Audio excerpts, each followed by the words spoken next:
മഞ്ചേശ്വരം കൊപ്പളംപുഴയിൽ കാണപ്പെട്ട മൃതദേഹം തിരിച്ചറിഞ്ഞു. മംഗളൂരുവിലെ മെഡിക്കൽ വിദ്യാർത്ഥിയായ സൂറത്ത് കല്ല് കാട്ടിപ്പള്ള സ്വദേശിയായ ഇഹാബിന്റേതാണ് മൃതദേഹം. ബന്ധുക്കളെത്തിയാണ് മൃതദേഹം തിരിച്ചറിഞ്ഞത്. യാഥാർത്ഥ്യം തിരിച്ചറിയൂ. യഥാർത്ഥ ഗുണനിലവാരവും വിലക്കുറവും സംഗമിക്കുന്ന ഷോപ്പിംഗ് നവയുഗം. Thamam furniture world, Uppala, Bandiyod, Udyavar. ബുധനാഴ്ച വൈകുന്നേരത്തോടെയാണ് കൊപ്പളപ്പുഴയിൽ അജ്ഞാത മൃതദേഹം കണ്ടത്. പൂർണ്ണമായും നഗ്നമായ നിലയിലായിരുന്നു മൃതദേഹം കൊപ്പളപ്പുഴയിൽ കണ്ടെത്തിയത്.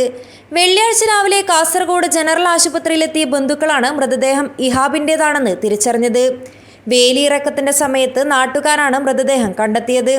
പുഴയിൽ ഒഴുക്ക് കുറവായതിനാൽ മൃതദേഹം ഒഴുകിയെത്താനുള്ള സാധ്യത പോലീസ് നേരത്തെ തള്ളിക്കളഞ്ഞിരുന്നു.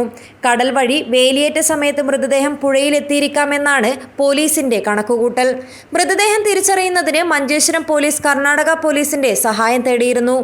2ാം വർഷ മെഡിക്കൽ വിദ്യാർത്ഥിയായ ഇഹാബ് ഏതാനും ദിവസങ്ങൾക്ക് മുൻപ് തലപ്പാടിയിലെ ബന്ധുവീട്ടിലെത്തിയതായിരുന്നു. പിന്നീട് കാണാതാവുകയായിരുന്നു. ഇത് സംബന്ധിച്ച് പോലീസിൽ പരാതിയും നൽകിയിരുന്നു. അന്വേഷണം തുടരുന്നതിനിടയിലാണ് അജ്ഞാത മൃതദേഹം കണ്ടെത്തിയത്.